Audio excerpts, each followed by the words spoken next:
man in the back, all right, he is able to like just go all out with. Do you guys see this? My man in the back, he's like full out with the. Yeah, I wonder what the thing is. I mean, I'm kind of digging it away. I mean, he's got blue boots on. The cameraman's more elaborate than the others.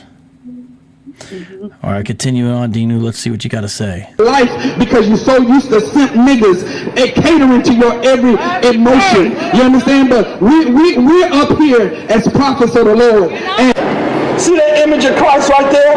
That's why she wants to save you. Because in her mind, she thinks she's looking at Christ. You understand? When really she should be paying attention to this black man right here. You understand? That's a real depiction of Christ. Christ looks not like 90-year-old man. No, Christ looks like a black man.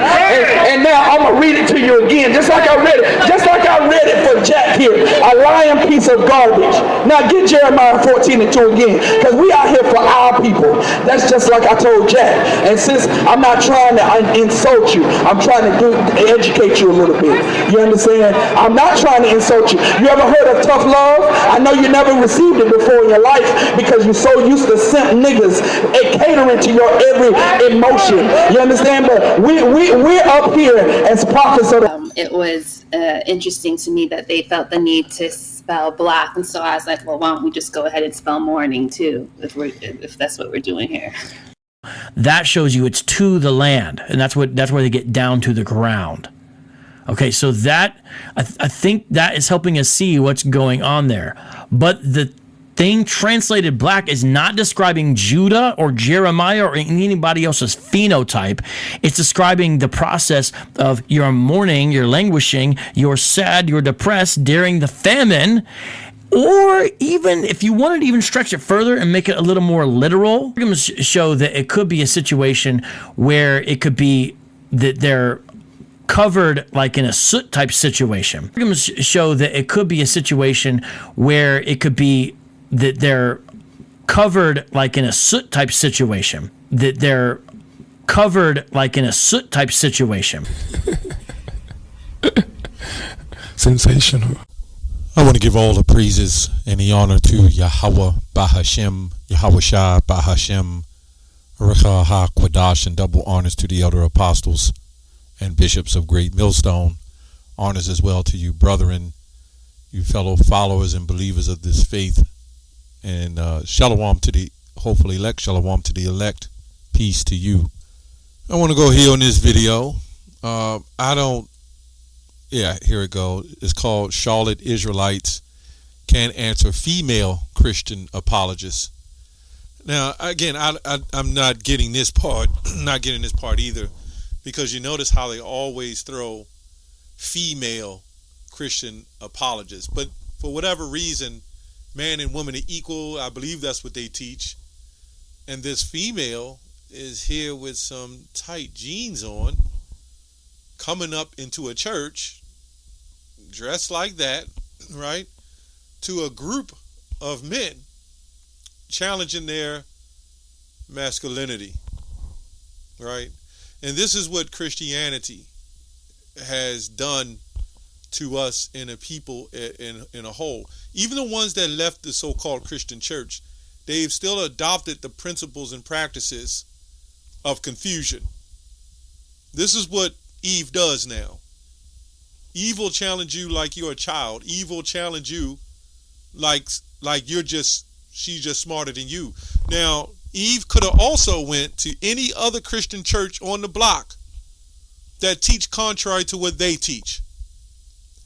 If all those Christian churches taught the same thing, then they all would be called the same pretty much Christian church.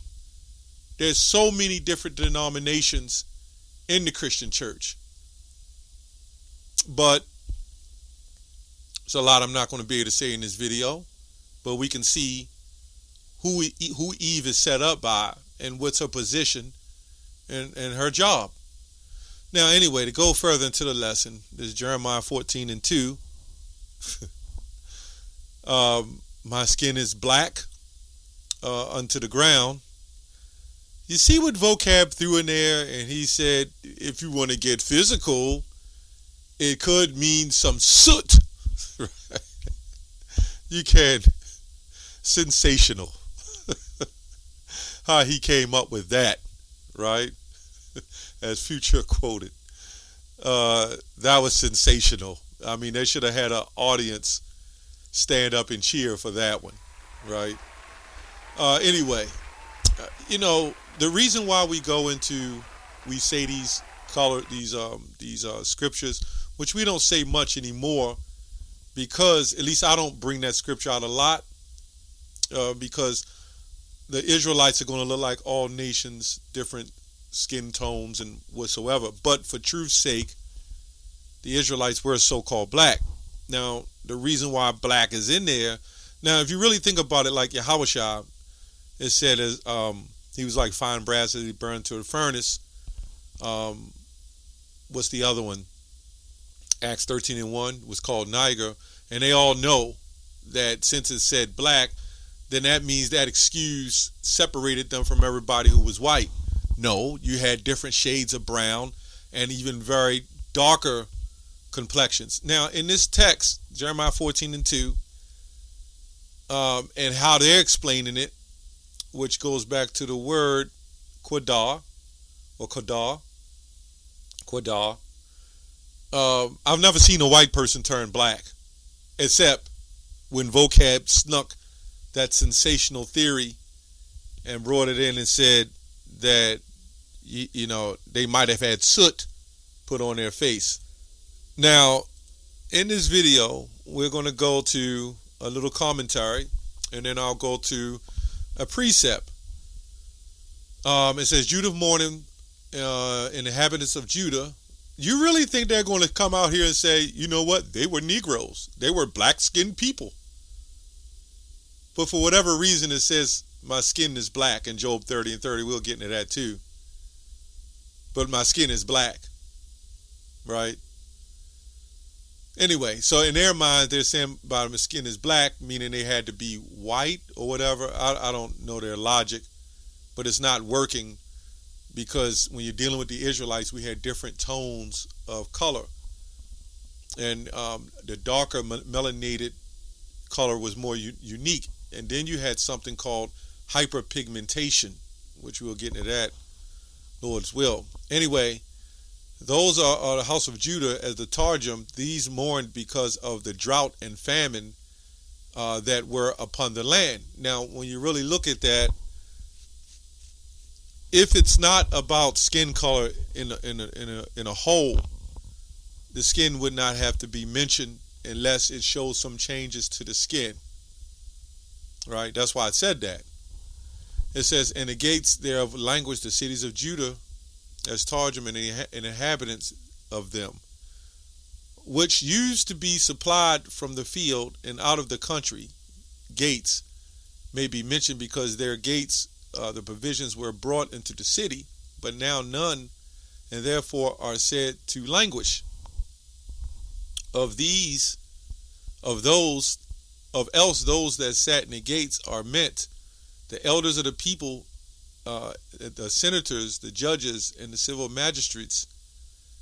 These shared the common calamity, and they are black unto the ground. That is the inhabitants of the cities, right? And those that sit in the gates, their faces are black through famine, right? So whatever do translations and transliterations, they're trying to say the word black don't even really need to be there. And for our sakes, as what we know now, no, it doesn't. Because we already know. It's easy to see when you read Deuteronomy 28, when you go to the curses of Deuteronomy 28 and 48, the yoke of iron upon thy neck till thou be destroyed. It's very convincing. But for whatever reason, in the 1700s, 1800s, the yoke of iron upon our neck for all those years, nope, doesn't have anything to do with the Holy Bible, right? The slave ships and how they changed the translations on that and said you should sell yourselves. And the original text never said that. And why would slave ships even be relevant if it's that close from Israel to Egypt. The slaves, even if it was slave ships, it's not a relevant thing because that's not a real atrocity to travel that short of a distance on a ship. But it is to travel a year and a half to 2 years from one cross the waters to another land that you don't know of. And this Eve standing here with the pants and the bright nails and the permed hair and everything, this is the root cause. Well, this is the example of Jeremiah 17:4. I'm just trying to say it the best way I can say it. Anyway, it says go to Lamentations 4:8. Let's go to Lamentations 4, verse 8.